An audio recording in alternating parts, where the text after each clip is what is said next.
Hey. Querido humano, lamento informarle que requiero de alimentos. ¿Qué? Tengo hambre. Sí, yo también. Vamos por unos tacos.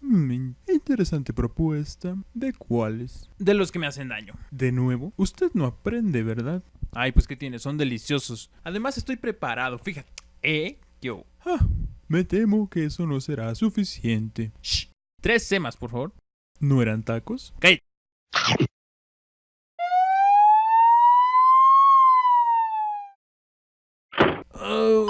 Ay, me bardera la salida.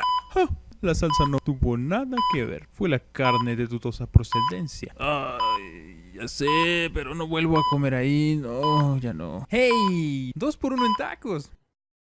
Oh, demonios.